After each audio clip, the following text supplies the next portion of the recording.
فالق الاصباح، صبح کو نکالتا ہے رات کی تاریکی سے پھاڑ کر، کیسے گریجولی روشنی پھیلتی ہے۔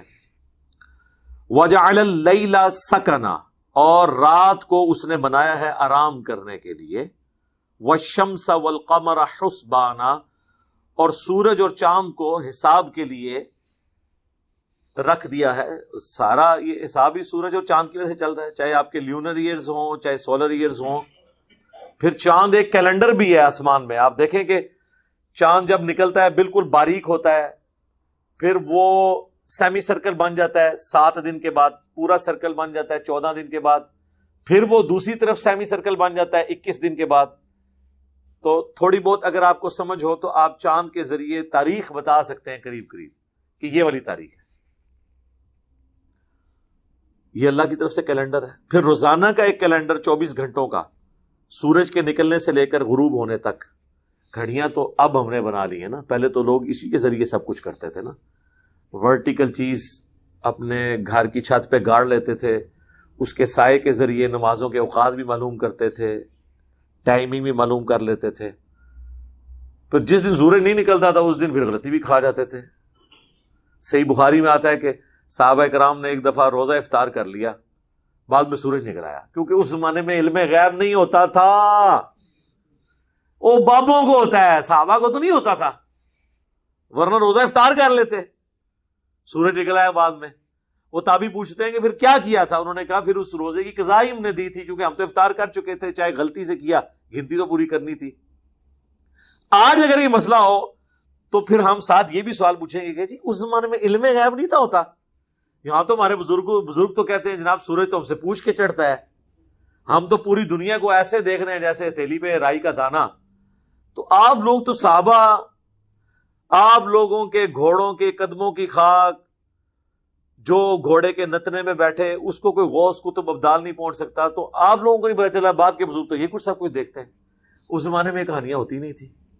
ہم نے یہ ساتھ ساتھ آپ کے دماغ میں ڈرل کرنا ہے تاکہ آپ کو پتا چلے کہ کس بڑے لیول کا دھوکہ اس امت کو دیا گیا ہے قرآن کے ہوتے ہوئے۔ ذالک تقدیر العزیز العلیم، یہ مقرر کیا ہوا ہے سب سے زبردست اور سب سے زیادہ علم رکھنے والی ہستی کی طرف سے، یعنی اللہ تبارک و تعالیٰ نے اسے کام میں لگایا ہوا ہے۔ پچھلے 15 ارب سال سے یہ سورج مسلسل حرکت میں ہے، ود رسپیکٹ ٹو زمین بھی، اس کے علاوہ پورے نظام شمسی کو لے کے 200 کلومیٹر پر سیکنڈ کی رفتار سے یہ ٹریول کر رہا ہے۔ پھر اس کے اندر فیول کتنا ہے؟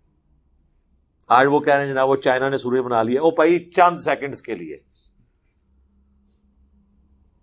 اس طرح کا سورج کیسے بنایا جا سکتا ہے؟ اس کے لیے تو بہت زیادہ انرجی چاہیے۔ جہاں ہر سیکنڈ میں 50 کروڑ اٹامک بم کے برابر انرجی ریلیز ہو رہی ہو، تو آپ کتنی دیر کے لیے کوئی کر لیں گے چیز؟ اللہ نے اسے کام میں لگایا ہوا ہے اربوں سال سے۔ ویسے تو کسی چیز کو حرکت دینے کے لیے آپ کو فیول چاہیے، دیا ہوا ہے حرکت، اور کتنا تابع فرمان ہے، ذرا اپنے ٹریک سے نہیں ہٹتا، اپنی ڈیوٹی بڑے صحیح طریقے سے پورے کر رہا ہے۔ اور سب سے بڑھ کے جو ہم نے ٹروتھ ریویل کیا ہے کہ اس پلانٹ ارتھ پہ سب سے بڑا مشکل کشا بھی وہی ہے، ایز فار ایز ظاہری اسباب آر کنسرنڈ۔ جیسے ظاہری اسباب ہمارے ماں باپ بھی ہیں، جی امی سے روٹی مانگے شرک تو نہیں ہوتا نا؟ جی نہیں ہوتا، ظاہری اسباب ہے نا۔ مری ہوئی امی سے تو نہیں روٹی کو مانگتا، تو امی سے مانگ سکتے ہیں تو بزرگوں سے کیوں نہیں مانگ سکتے؟ سرکار بزرگ تو شاہی کوئی نہیں، جو سورج ہے، پوری دنیا کا نظام سورج کی وجہ سے چل رہا ہے۔ موسموں کا بدلنا، ہواؤں کا چلنا، بارش کا برسنا، سب کچھ سورج کی وجہ سے، پودوں کا خوراک تیار کرنا۔ لیکن آج تک ہمیں وہم بھی نہیں ہوا ہم کہیں کہ یا سورج المدد، یا سورج المدد، نظر کرم فرمائے اور بادلوں کی اوٹ سے باہر آ جائے۔ نہ، یہ اللہ تعالیٰ نے اس کا اندازہ مقرر کیا، اللہ نے لگایا ہوا ہے ہر چیز، اللہ نے۔ اور یہ کہتے ہیں نہیں وہ بزرگ نظام چلا رہے ہیں۔ سرکار بزرگوں کو تو پتہ ہی نہیں تھا سورج کا سائز کیا ہے، یہ تمہیں سائنس نے آج آ کے بتایا کہ 13 لاکھ گنا بڑا ہے۔ ان بیچاروں کو تو سائز کا بھی نہیں پتا تھا۔